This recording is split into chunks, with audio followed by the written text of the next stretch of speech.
Thank you very much. I really would like to thank President Kim for the new energy he's bringing to the bank and the renewed focus on supporting fragile states. Look, when you look at all of the fragile states across the world, they have one thing in common. They all have had conflict. They all have lousy institutions, and they are struggling to meet the basic needs for their people. I mean, on this panel here today, you have people who have been in situations of fragility. I think President Kim is the first World Bank president to actually do development work based on my research. Like the two of them, I was born in a country that has been through so many difficulties. I said that I'm here to represent the fragile states, but I want to use Liberia as an example. When I was born in 1971, my mother delivered me in the kitchen, not in the hospital, but in her kitchen when she was preparing dinner for the family. I survived, she survived. Today in Liberia, we have a lot of women dying in childbirth. It has even gotten worse than the time that I was delivered, because more than 30 years later, my country went through a terrible tragedy. I was born right at the time when the good old days in Liberia, ended. And so, when you look at the history of these fragile states, you see that the decline is directly correlated to,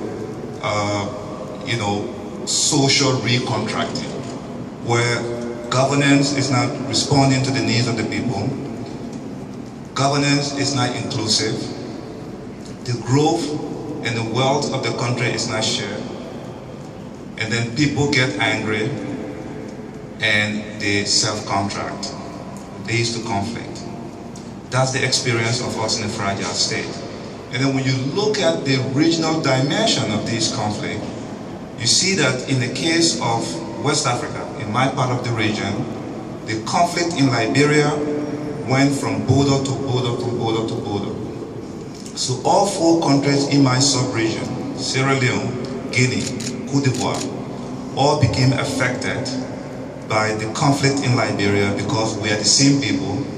Our borders are not, as regulated as, borders are in OECD countries.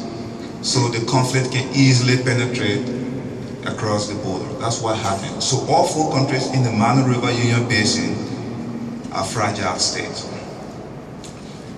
The other thing that we have in these fragile states, we have two dimensions. We have what I refer to as the hardware of rebuilding, which is the hard economic issues that you just referred to, infrastructure. I'll come to that a bit. And then you have the software of, rebuilding, which we tend to forget and focus on the hard ones, because these hard ones are visible, you can see them. But the soft ones are the ones that I refer to as the human beings of reconstruction. When you go through long periods of conflict, the human capabilities of your people tend to decline. And so when you try to rebuild, even with resources from your development partners, complementing what you raise domestically, you still struggle with implementation because you don't have the human capital. And so we need to find a way to bring the two together, to focus on the two. Infrastructure. Infrastructure is key because it leads to economic growth. And the growth has to be interpreted in such a way that it is shared, it is inclusive. Now we can look at the GDP numbers and say X, Y, and Z countries are getting better, but we need to drill down beneath the numbers to see if those numbers are affecting the poor. That is a big problem in fragile states. Human capital formation is such a big deal that even if you were to pump a lot of money into fragile states, you find some difficulties with implementation. I want to say that we recognize that, but we can't walk away. We should not walk away. And that is why, really, even with my budget, I just submitted the fiscal year 2013-2014 budget and got on a plane to come to this forum, and I'm leaving tomorrow night to go and negotiate the budget in the legislature. And the reason was I wanted to come here to ask the international community not to walk away from fragile states. The majority of the world's poor live in these countries. These countries have been through terrible times because of bad leaders, lousy institutions, and they are working hard to rebuild. Countries like Timor-Leste, are coming back. South Sudan, is rebuilding. Sierra Leone next door is registering one of the highest growth in Africa this year. Liberia, my own country, we've seen what a woman leader can do. All right, so we need to double support to these fragile states. I want to particularly say something about IDA 17 replenishment as we negotiate with the deputies to please consider doubling IDA allocations to fragile states. Now, there are some skeptics who are saying that, these fragile states are basket cases. Well, it's good to make the basket cases work now than to walk away, because the goal of eradicating extreme poverty will not be achieved when you leave these states behind. We need to support the ones that are making strong progress and then encourage the ones that are lagging behind to catch up. That is my message today to you, President Kim, and the international community. You will see that in our countries, we are rebuilding our institutions.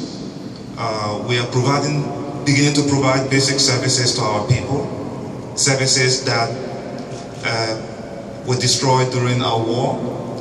Our infrastructure, particularly roads and energy, are non-existent. In Liberia, when President Johnson Sirleaf took office in 2006, there was zero megawatt of power in the country. Zero. There was zero running water, pipe-borne water in the country after more than 14 years of civil war.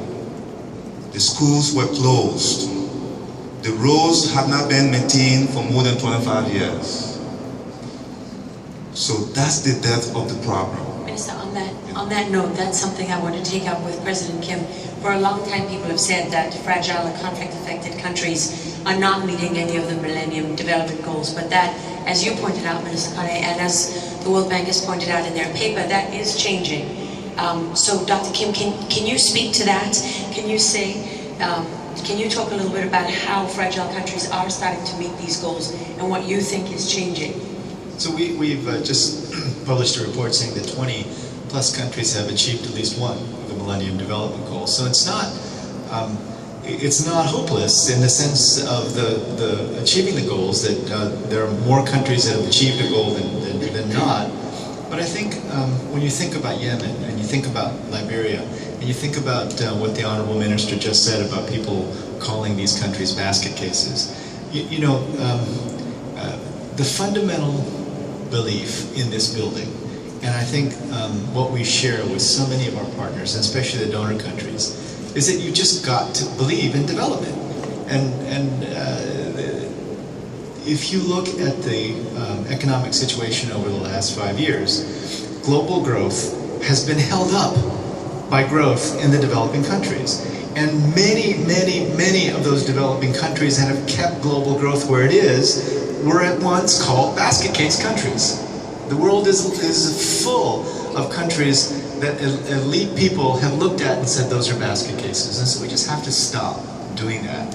And I think one of the things, what are we doing at the World Bank? First of all, we have a new pact with the United Nations. And what we're saying is that we're going to work together in all the countries and insist that the UN system and the international financial institutions work hand in glove to, especially in the conflict-affected states, to try to help them achieve the Millennium Development Goals. You know what the Honorable Minister said about maternal mortality, No woman should die in giving birth. This is something that we can prevent completely. I'm a medical doctor. We've done it in rural Haiti, one of the poorest areas in the Western Hemisphere. We have completely eliminated maternal mortality. It's doable. We know it's possible. But moreover, that's just one part of a much broader investment in human capital, health, education, social protection. We here at the World Bank believe that even the poorest countries, even the countries that are most racked by conflict, if we are smart, if we get the macroeconomic policies right, if we invest in human capital, if we build institutions, if we build the infrastructure, that every country in the world has the capacity to become a developed country. You've got to believe that. So let me ask you then, on that note, yeah. What has the World Bank been doing wrong, and what are you going to fix? Well, we have very good systems in place, and the systems work very well, but maybe not so well for fragile and conflict-affected states. One of the things that we do extremely well is that we respond to emergencies effectively. We get in there, we get our best people in there, we're more flexible with the way that we implement, and we're now thinking that what we have to do is treat fragile and conflict-affected states in the same way. Because what happens is a vicious cycle. You say, well, we want to reward the good performers, so more of the money will go to the countries that perform well, and then the fragile and conflict-affected states, because of all of the historical difficulties, don't perform well, so they get less money. We really are looking fundamentally differently at how we use our rules, so we can move more money to the fragile and conflict states. So one, we need to move more money there. We need to really focus on those countries, work with our partners, the UN system, bilateral donors as well.